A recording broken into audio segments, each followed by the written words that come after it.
Disclaimer: this story contains mature themes intended for adult viewers. Viewer discretion is advised. It was one of those nights when silence speaks louder than any word, and the air itself feels thick with unspoken meaning. I had borrowed his shirt, soft cotton, still carrying his scent, warm and faintly musky. It hung loosely on me, yet somehow it felt tighter than ever, especially around my chest.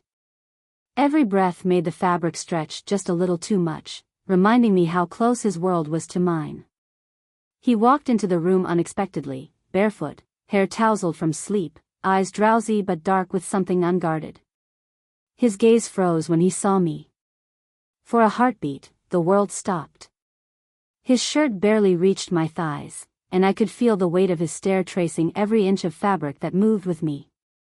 I tried to act casual, playing with my hair, pretending not to notice how the atmosphere changed, but my heart betrayed me. It thumped hard, quick, loud enough that I swore he could hear it. His voice came low, almost teasing, "That's my shirt." "I know," I replied softly, avoiding his eyes. But he stepped closer. The scent of him, soap, spice, and quiet temptation, wrapped around me.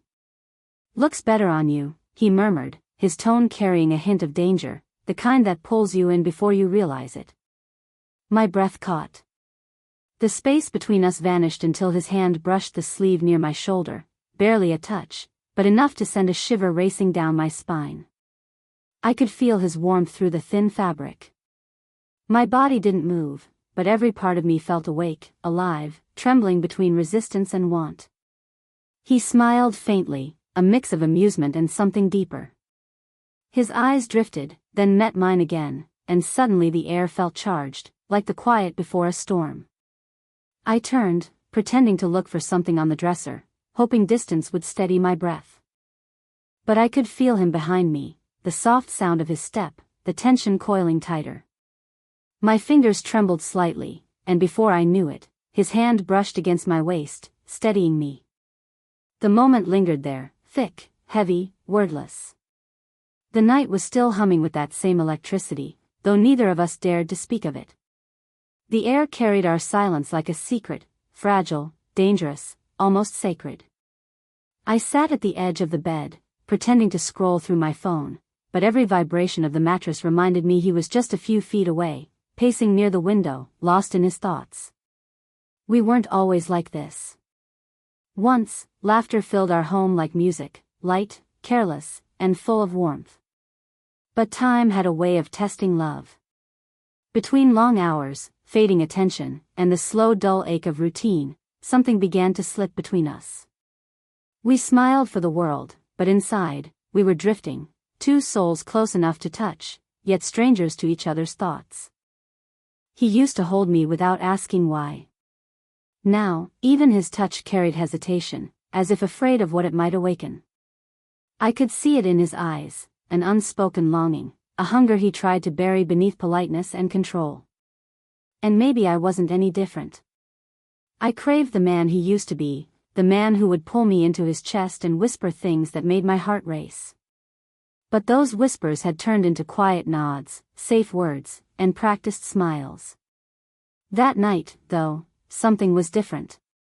When I wore his shirt, I didn't plan for it to mean anything.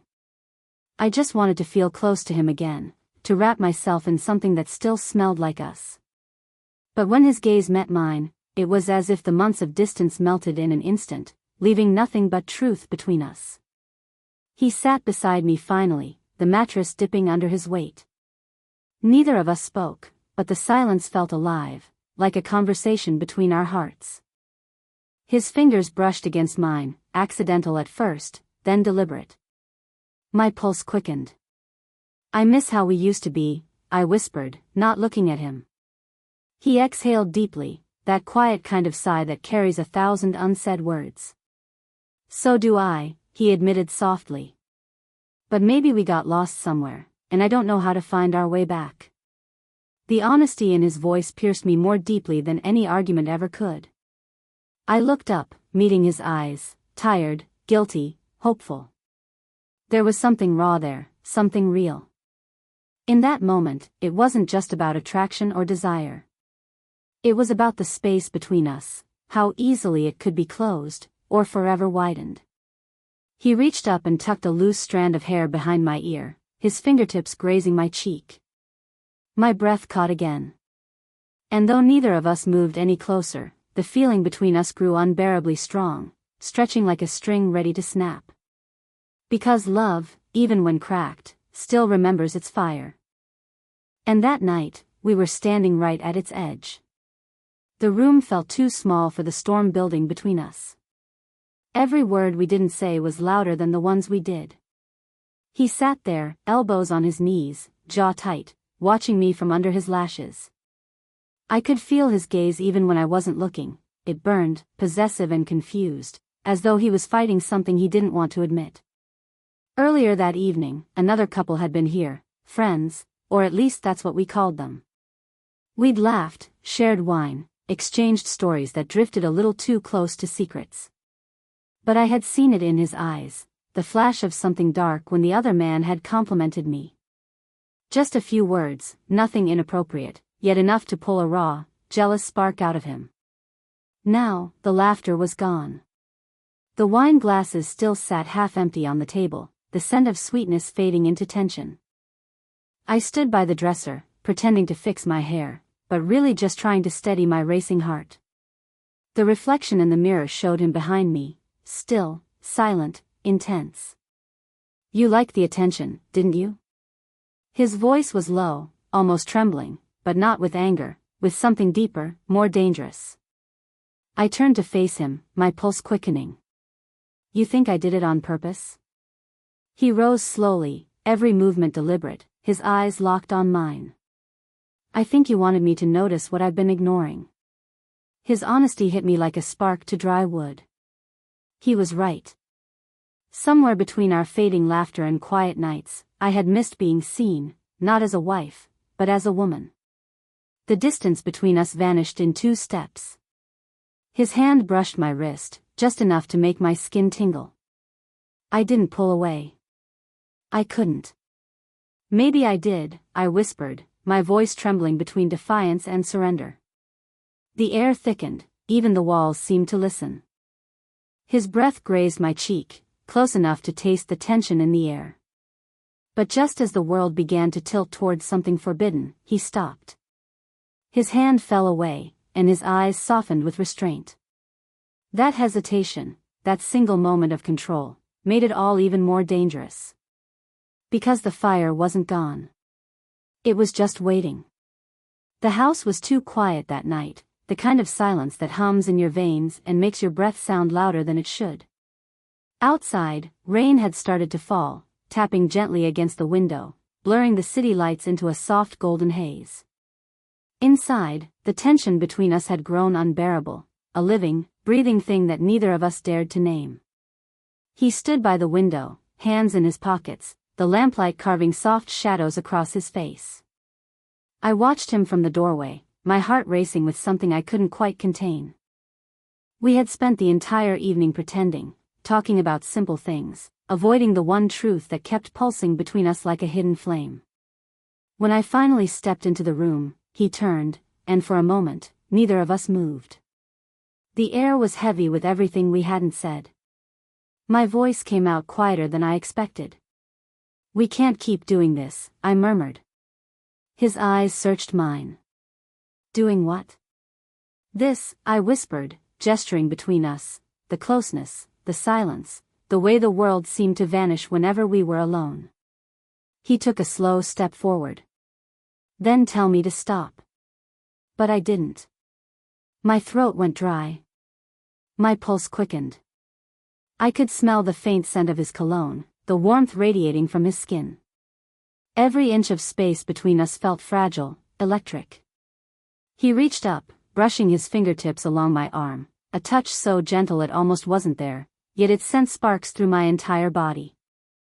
My breath hitched, I should have stepped back, but instead I froze, caught between fear and desire.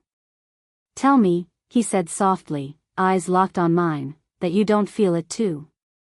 The words sank into me, stealing every ounce of strength I had. My heart screamed yes, but my lips refused to move. The rain outside grew louder, matching the rhythm of my heartbeat. For one unbearable moment, he leaned in, close enough that his breath grazed my lips, close enough that the world narrowed down to just him. And then, a sudden knock on the door. We both froze. The moment shattered, hanging in the air like a secret caught between light and shadow. Who was at the door? And what would happen if they found us like this? The storm had only just begun. The knock echoed like thunder, slicing through the heavy silence that had been building between us. I froze, heart pounding, every nerve screaming to move, to speak, to do something, but all I could do was stare at him. His eyes were wide, not with guilt, but with something even more dangerous, fear. The door opened before either of us could react.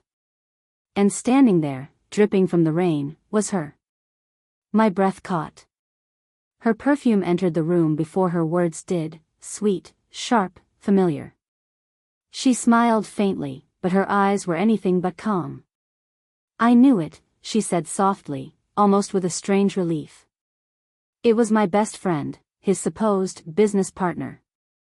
The woman I had trusted, the one who had spent nights here, laughing with us, dining with us, watching us. Suddenly, all the small looks, the quiet text messages, the changed tones, all of it made sense. The air in the room grew colder than the rain outside. I turned to him, searching for denial, for something that would make it all untrue. But his silence was the answer. He didn't move toward her. He didn't look at me. He just stood there, lost between the two women who knew him better than anyone else, and that was what hurt most. So it wasn't just me, I said, my voice shaking but steady enough to cut through the tension. You played both of us. Her laugh was hollow. Played, she said. No, darling. We both knew what this was. And that's when the real twist hit.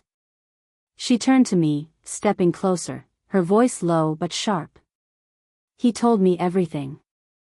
How lonely you were. How you craved something real. You weren't the only one being watched. My blood ran cold. What do you mean? He saw you, too, she whispered. All those nights you thought no one noticed, the way you looked at his friend, the one you said was just helping you with your car. I felt the floor tilt beneath me. He finally spoke, his tone breaking. You weren't innocent either. The storm outside roared louder, matching the chaos inside the room. Every truth spilled like shards of glass, cutting, real, irreversible. For a moment, no one spoke. 3 hearts, tangled in betrayal, stood under the same roof, breathing the same heavy air.